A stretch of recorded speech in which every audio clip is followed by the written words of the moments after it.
교회가 그 호특세 호렙산 40일 특별 새벽 기도의 약자가 호렙산이죠.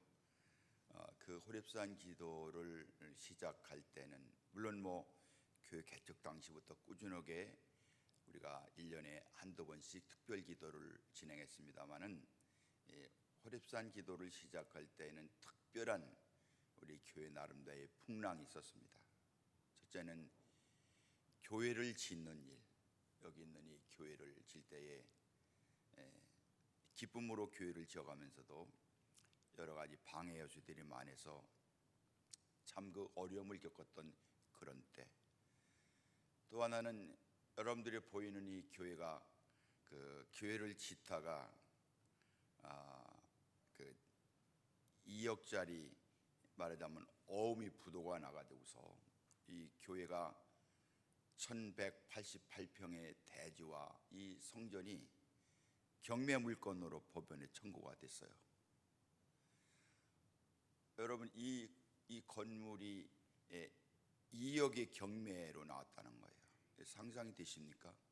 그러니까 너무 아프고 답답하고 이런 때, 또 그런 어려운 상황이 있다 보니까 과연 이 답동교회라는 교회가 어떻게 앞으로 나갈 것이냐 하는 이런 문제가 담임자에게 큰 문제로 다가왔어요. 빚이 많으니까 어떤 분들은 목사가 욕심이 많아가지고 교회 크게 지어가지고서 빚 져가지고서 교회 넘어가게 됐다고 막 그러는 분도 있죠. 지금 보면은 교회가 크다고 생각하지는 않는데 그 당시에 그런 어려움이 있었습니다. 그래서 그때에 제1회 호렙산 기도가 시작이 되었습니다. 호렙산 기도를 시작하면서 매년 이 목회 후반기에, 한 해의 후반기에 기도의 영적 무장, 그래서 우리 교회는 여러분들이 아는 것처럼 전반기 1월이 시작돼 가면 성경을 한 번 다 통독하는 말씀, 그리고 후반기의 기도, 그래서 말씀과 기도로 거룩해지는 교회로 우리 교회의 터전이 굳게 잡혀온 줄로 믿습니다. 또 이 기도회는 막 기대가 되고 막 흥분이 되는 그런 그 기도회예요. 기도회를 시작하면서 하나님께서 매년 이 기도를 통해서 놀라운 은혜와 은사와 하나님의 놀라운 기적으로 역사를 해 주셨습니다. 우리 교회에 호특세에 생겨난 아름다운 이야기들이 많이 있죠. 코이노니아라고 이렇게 토요일 새벽에 다 예배 끝나고 모여서 간단하게 이렇게 컵라면 식사하고 등산 가는 거. 이 근처 아미산, 은봉산, 가야산, 용현, 계곡 안 간 곳이 없지 않습니까? 새벽기도 끝나고 어린이들하고 다 이렇게 등산했던 그런 일. 그런가 하면은 몽산포 바닷가, 기지포 바닷가에 가서 이렇게 동죽 잡고 맛 잡고 그런 거. 또 이제 여기 서현인가 이 담요를 쓰고 왔는데 몇 달 전에 이제 무릎 담요 다 나눠서 아침에는 전부 다 비트맨처럼 이렇게 뒤다 하고서 다 이제 오는 그 성도들의 모습. 그리고 은봉산 아미산에 가서 얼음 따고 밤 jut고 달에 따고 하던 그런 아름다운 일들. 여러분, 이런 일들을 통해서 우리에게는 많은 은혜가 주어졌고, 또 특별히 우리 교회에 방언하신 분들이 많이 있는데 이 호특세를 통해서 다 기도의 은사를 받고 은혜를 받고 놀라운 하나님의 기적과 은사로 역사했던 그런 호렙산 기도. 오늘 6일째인데 여러분 끝까지 승리합시다. 제가 이렇게 보니까 40일 동안 하는데 금년에는 20일 하고 있습니다만 40일 동안 진행되는데 한 18일, 19일 정도 지나가면 그때부터 요령을 피는 거예요. 요령을 펴서, 그래서 금년은 20일이니까 넉넉히 승리할 수 있습니다. 할렐루야. 끝까지 승리합시다. 끝까지. 그리고 오늘 이제 이렇게 제가 메시지 받았는데 6시 30분에 이렇게 등산 간다고 그랬는데 제가 설교를 어떻게 끝날까 그러다가 만약에 5시 반에 끝나버리면 1시간 동안 도무지 여기서 끝까지 기도할 분이 없을 것 같아요. 사실은 은퇴 목사에게 이런 예가 있습니다. 설교를 짧게 하는 은퇴 목사는 복이 있나니 다음에 초청을 받을 것이며, 그런 예가 있다고만 알으세요. 그래서 제가 5시 30분에 설교를 끝낼까 그러다가 도저히 여러분들 기도 체력으로 10시 반까지 갈 수가 없을 것 같아서 적당히 끝나겠습니다. 사실 길다고 좋은 건 아닙니다. 요즘에 나훈아라는 가수가 나와서 테스형 왜 이렇게 사는 게 어려워? 그러니까 막 국민들이 열광을 하는 거예요. 열광을.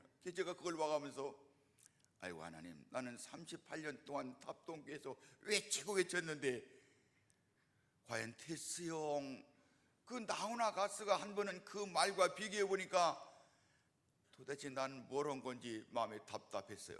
왜냐하면 가수가 그 짧은 시간에 테스형 인간이 왜 이러냐고 그렇게 노래한 그걸 하나를 가지고서 뭐 언급한 말을 가지고서 온 국민이 30%가 넘게 막 열광해 가면서 TV 시청률을 봐가면서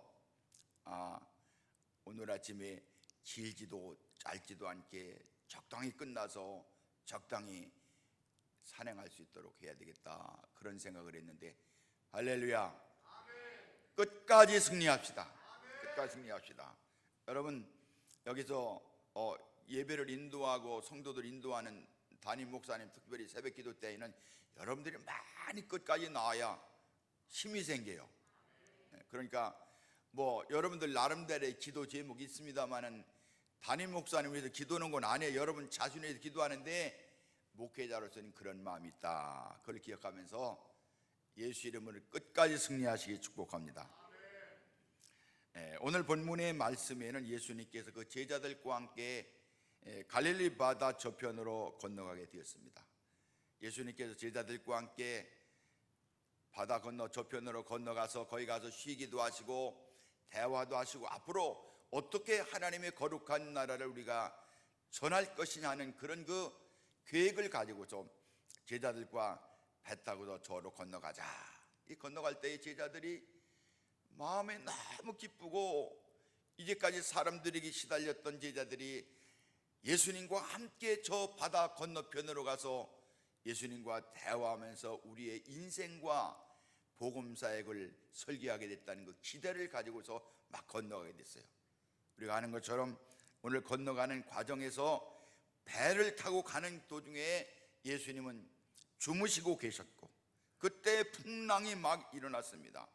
물결이 배에 부딪혀가면서 배에 물이 들어오고 오늘 말씀해 보니까 배에 막 물이 채워지는 거예요.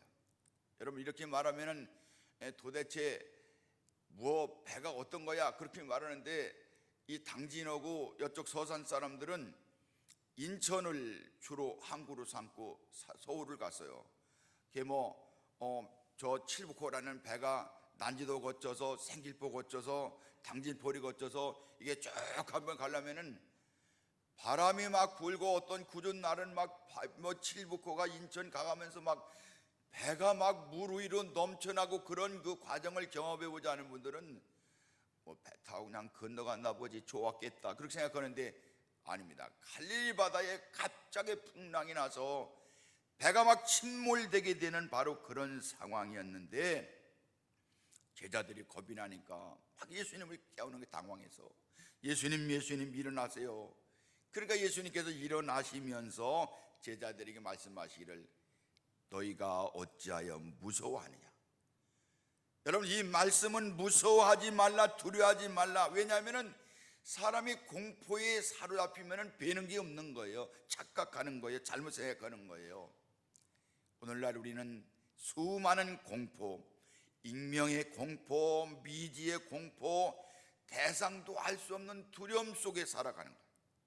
특별히 지난 8, 9개월 동안 코로나라는 이놈 때문에 얼마나 우리가 피해를 보고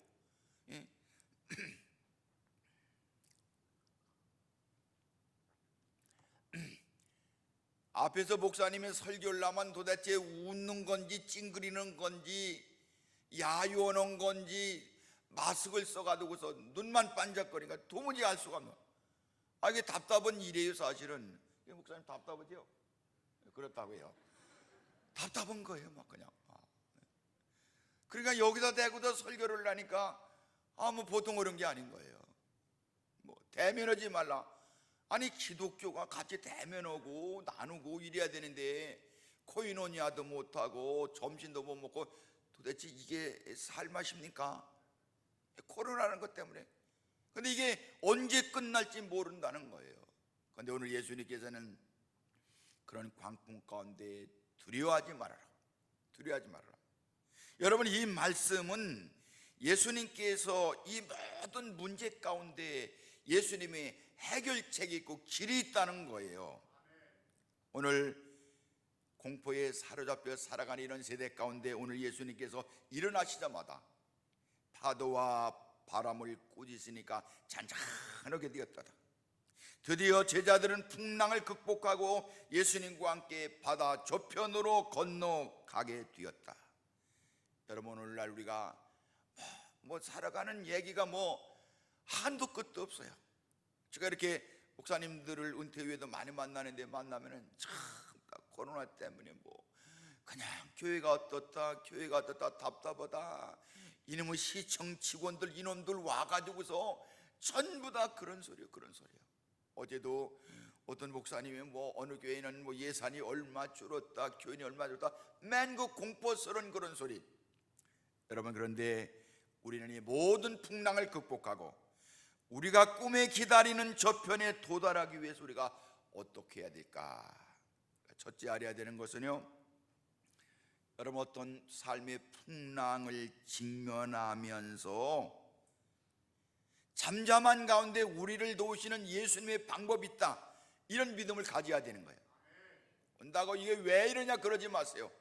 직면하는 거예요. 대면하는 거예요.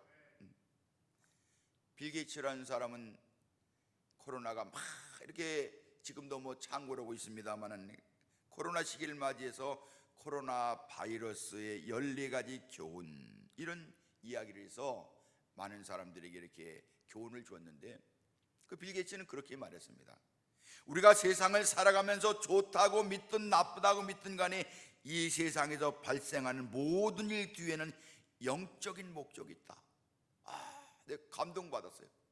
이 세상에서 일어나는 일들이 좋은 일이든 그런 일이든 간에 영적인 목적이 있다는 거예요. 하나님의 섭리가 있다는 거예요. 할렐루야. 14가지를 쫙 얘기했는데 다 말씀드리진 않지만, 첫 번째는 뭐라고 했는 거니? 누구나 평등하다. 미국 대통령에서부터 브라질의 어떤 빈민가로부터 한국의 돈이 많고 적고 유명하고 무명하고 아무런 의미 없어요. 모든 것이 평등하다는 거예요. 그래가면서 그는 10번째로 그렇게 말했습니다. 코로나를 맞이해서 인내할 수 있거나 당황할 수 있다. 이런 코로나라는 풍랑을 만났을 때, 그래, 예수님 믿는 믿음으로 참고 나가자, 그렇게 하거나 당황하거나 둘 중 하나, 여러분들의 선택에 달렸다. 그 다음에 14번째에 뭐라고 말했느냐 그러면, 코로나를 어떤 사람은 재난으로 보고 있는 반면 나는 바이러스를 올바른 교종자로 본다. 바이러스를 통해서 내가 이제까지 교우관계, 평생 살아가는 것이 얼마나 감사한지, 가정이 얼마나 소중한지 자기는 자기 자신의 올바른 수종자로 봤다는 거예요. 그래가면서 하는 얘기가 뭐냐면은, 중요한 잊어버릴 수 있는 교훈을 상기시키기 위해서 보내진 것이며 교훈을 얻을 것인지 아닌지 우리에게 달려있다. 코로나를 맞이해서 내가 이 코로나를 통해서 교훈을 얻을 것인지 그렇지 않을 것인지 우리가 결정해야 된다, 이렇게 얘기를 했습니다. 여러분, 우리에게 인생 살아가다가 주어지는 풍랑에 대해서 직면하는 영적 자세가 필요하다는 거예요. 오늘 본문에 보니까 큰 광풍이 일어나서 물결이 배에 막 요동치는데 배에 물이 가득하고 배가 침몰하게 됐는데 예수님이 주무시고 계셨다. 어떤 분은 이 본문을 가지고 설교 제목을 뭐라고 잡았나 보니 이런 판국의 자다니 이렇게 제목했어요. 그리고 어떤 분은 잠만 주무시는 예수님 이렇게 말했어요. 어떤 분은 예수님은 장치가 아주 더딘 모양이야. 아니 그 풍랑 속 배가 침몰되기로 됐는데 아니 이거 어떻게 자는 거야. 자, 오늘 나오시지 못한 많은 분들은 잠이 많아서 그런 것 같아요. 교회 개척할 때에 요 앞에다가 이제 이렇게 닭장 거기 개조해서 주택을 지었는데 수요일날 예배 끝나고 와봤더니 아니 문이 잠겨 있고 우리 그 박호노가 그냥 자고 있는 거예요. 막 문을 두드려도 안 여는 거예요. 어떡합니까? 그래서 뒷문에 구멍 하나 난 데서 개들한 대 한 4m쯤 되는 대를 구멍에다 넣고서 자는 호노를 막 흔들었어요. 일어나라고, 빨리 일어나라고. 이게 수요일 기도 갔다 오니까 문 잠겼으니 어떡하는 거예요. 그래서 그 구멍에다가 대막대를 놓고서 막 흔들었더니 그때 깨서 들어간 적 있어요. 예수님도 그러셨나? 주무시는 거예요, 풍랑 가운데서도. 여러분, 우리가 인생을 살아가다가 광풍까지 큰 어려움을 만날 때, 그리고 배에 막 물이 들어오고 배가 파손하게 되는 바로 그때에 답이 없는 거예요. 예수님도 막막하신 거예요. 여러분, 욥기라는 성경에 본 욥이라는 사람은 순전하고 하나님을 경외하고 악에서 떠난 그런 사람이고 부자였다 그랬습니다. 그런데 어느 날 이 가정에 큰 풍랑이 닥쳤습니다. 막 인생의 풍랑을 만났는데 스바 사람이 쳐들어와서 재산을 모두 빼앗아가고 종들을 죽였습니다. 불이 하늘에서 내려와서 양과 종들을 살라버렸습니다. 갈대아 사람들이 약대를 빼앗고 종들을 죽였습니다. 욥의 아들 7딸 셋이 있는데 큰아들 집에서 어느 날 잔치를 하다가 막 바람이 불어가지고 저 집이 무너져가면서 아들 딸 10남매가 다 죽은 거예요. 거기다가 욥이 온몸에 악창이 났습니다. 거기다가 욥의 아내는 당신 그렇게 순전하냐, 하나님을 저주하고 죽으라. 너무너무 답답했어요. 도대체 인생 살아가면서 이런 고난이 있을 수가 있습니까? 여러분, 그런데 중요한 것은, 욥에게 더 답답한 것은 뭐냐면은 이런 상황인데도 하나님께서 아무 말씀도 안 하시고 잠잠한 거예요. 하나님이 고통 가운데 왜 말씀하지 않는 거예요? 좀 얘기 좀 해보세요. 욥이 너무나 마음 가운데 답답한 거예요. 여러분, 우리가 인생을 살아가면서, 신앙생활을 가면서 이런 예수님이 잠잠하실 때, 침묵하실 때에 도대체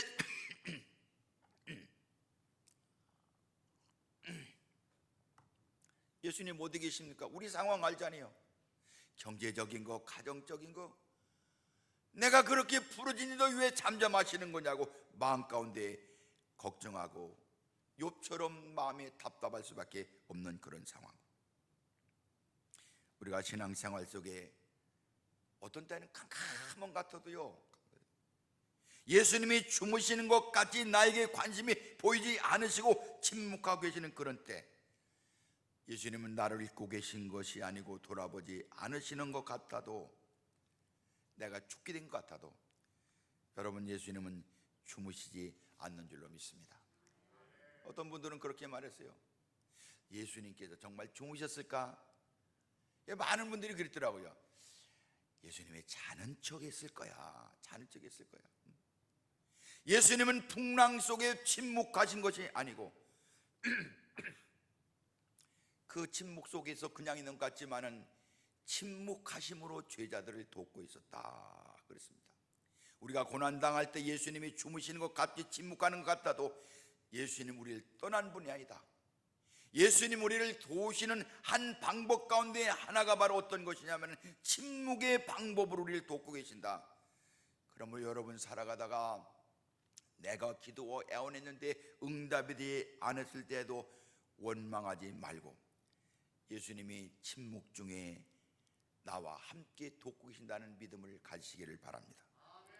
일본의 소선과 엔도 슈자쿠라는 사람이 침묵이라는 책을 썼는데, 이것은 일본의 그 독국과 정권 때 아주 기독교를 핍박할 때에 크리스토포 펠레라는 신부가 일본에 복음 전하러 갔다가 붙잡혀서 이 독국과 정권 앞에 고문을 받고서 예수님을 부인하고 배교했다는 그런 소식이 전해지자 이 페레라 신부를 가장 사랑했던 3명의 신부들이 과연 이게 어떤 일이냐, 그리고 일본에 도착해서 3명의 신부들이 도대체 우리의 그 존경하는 신부님이 어떻게 돌아가였을까, 정말 배교했을까. 그리고 일본에 들어갔다가 로드리고라고 하는 신부님이 일본 사람에게 쭉 체포가 됐습니다.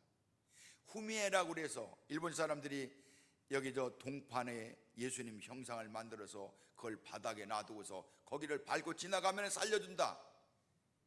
로드리고 신부가 그렇게 말했는데 로드리고 신부는 차마 예수님을 받고 지나갈 수가 없었던 거예요. 막 눈물 흘리고 있는 것입니다. 그랬더니 예수님이 이 로드리고 신부에게 그렇게 말했습니다. 나를 밟아라. 나는 본래 밟히기 위해 세상에 온 것이 아니야. 나를 밟을 때 내 마음이 아플 것이다. 마음으로 아파해 주는 그 사랑만으로 난 충분하자. 그렇게 말하자 로드리고 신부가 예수님께 통분했습니다. 주님, 당신이 언제나 침묵하고 있는 것을 나는 원망했습니다. 그렇게 말하니까 예수님께서 말씀했습니다. 내가 침묵한 것이 아니다.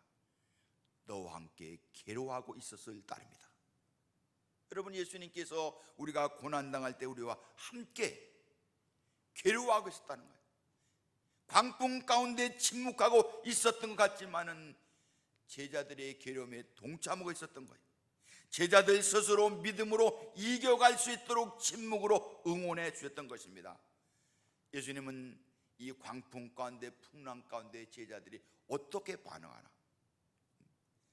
여러분, 코로나 가운데 내 가정과 내 삶의 모든 그 고난 가운데 침묵하시는 것이 아니고 믿음으로 이겨나가시기를 응원하고 계신 예수님을 확신하시기 축복합니다. 예수님이 그러신 거예요. 여러분, 인생의 바다가 끊임없이 우리에게 달려들 때에 예수님은 순간순간 우리를 테스트하시는 거예요. 인생의 바다에는 풍랑이 끊이지 않습니다. 하나가 지나가면 또 다른 하나가 다가오는 것입니다. 코로나뿐 아닙니다. 어떤 사람은 경제적인 풍랑, 어떤 사람은 인간관계의 풍랑, 이런 풍랑들, 상처 주고 상처받고 고통의 가슴앓이를 계속하고 있는 사람들, 어느 날 갑자기 건강이 꺾여버린 그 풍랑을 겪고 있는 사람들, 여러분, 예수님께서 우리가 믿음을 가졌다는 것 때문에 풍랑에 면제된다고 가르친 적은 한 번도 없어요.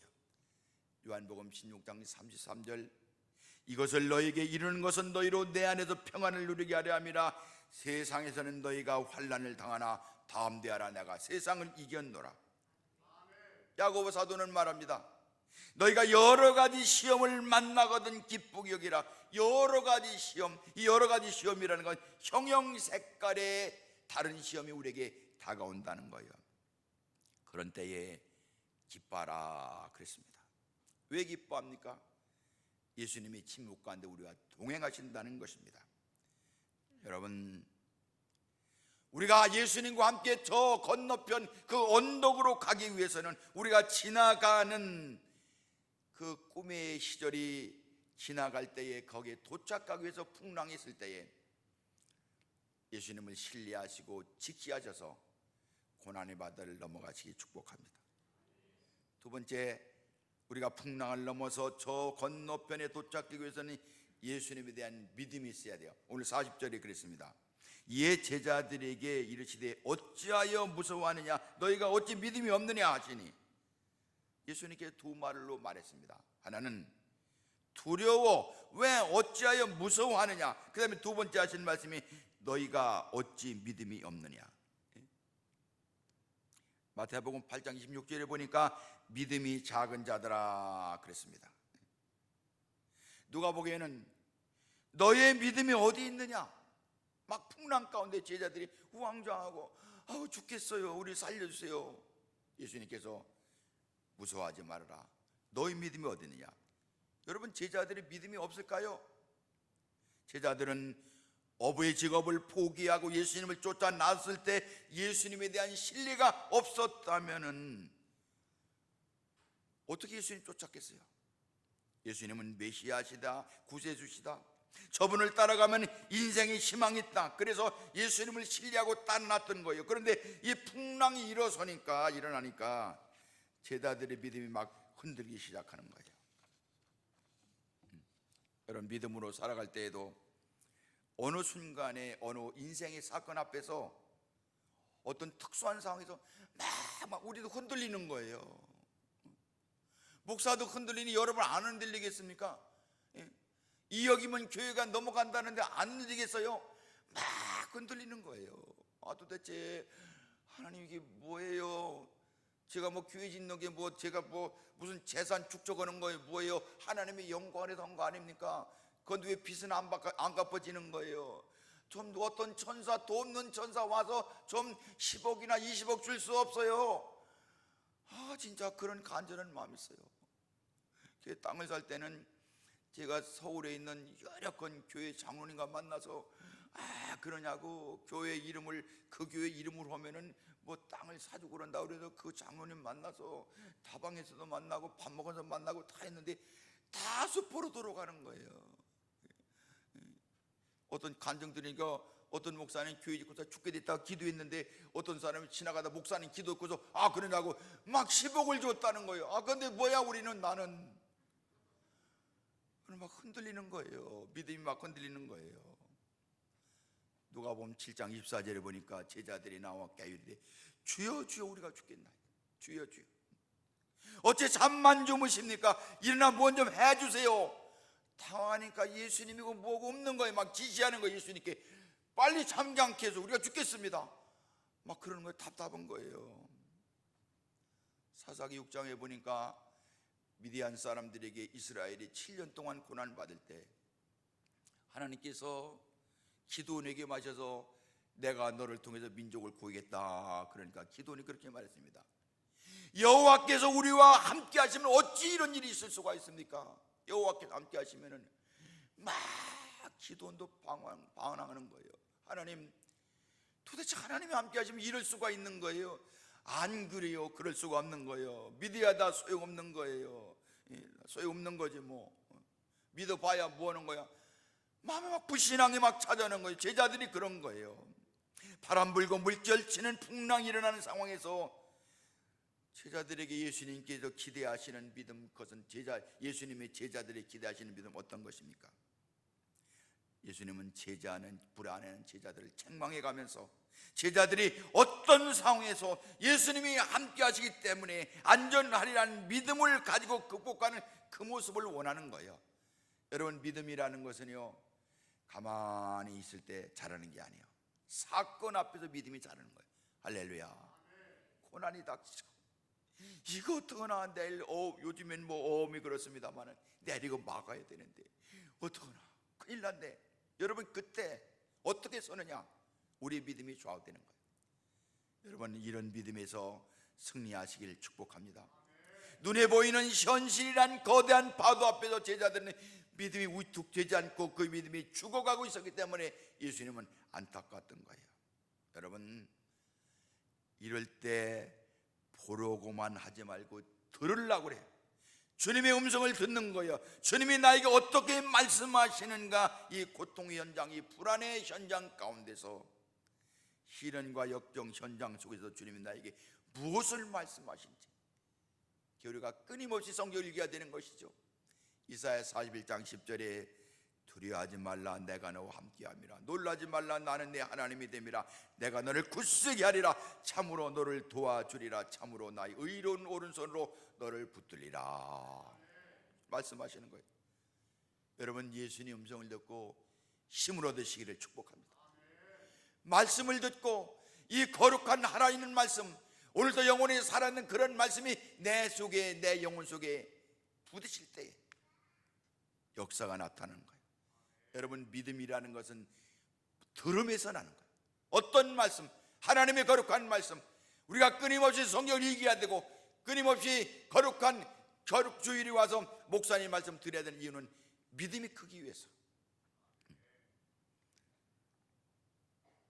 1980년 1월 16일 날 사형이 예상되는 대법원 판결을 앞에 놓고도 김대중 전 대통령의 부인 이희호 장로님은 가족들을 다 데리고 남한산성으로 올라갔어요.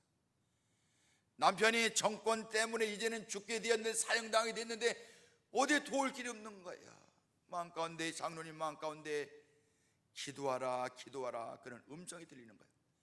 남한산성 가서 아이들 다 데리고 가서 그 차디찬 겨울에 하나님 앞에 기도하는 거예요.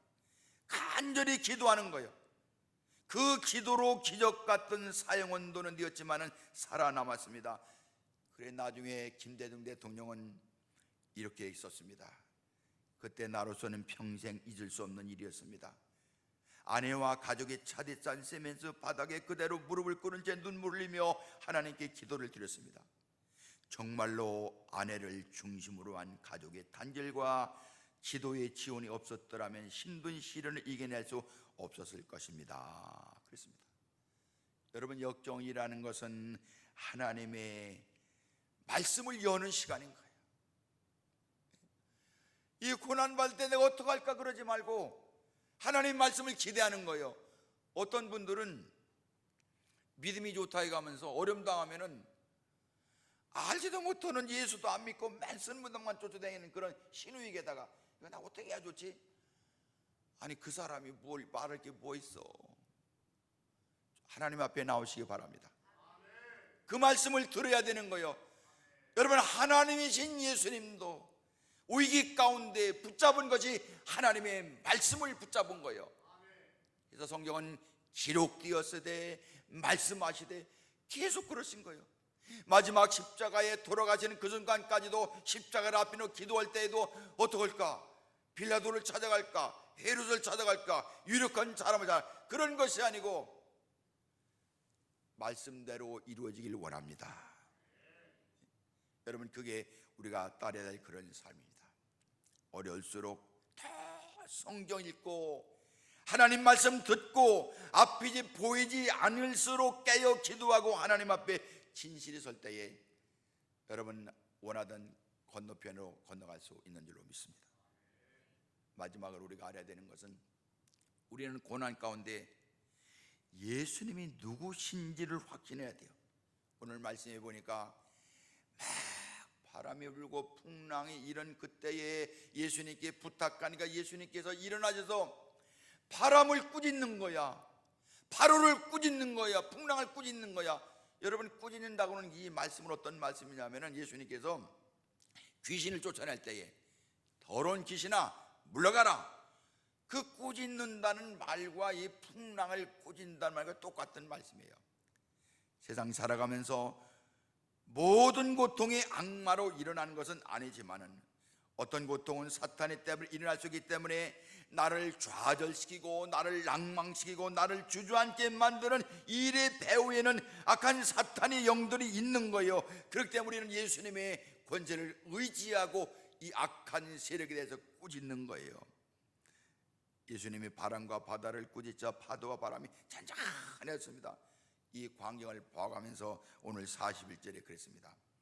저희가 심히 두려워하여 서로 말하되 저가 니기의 바람과 바다라도 순종하는 것.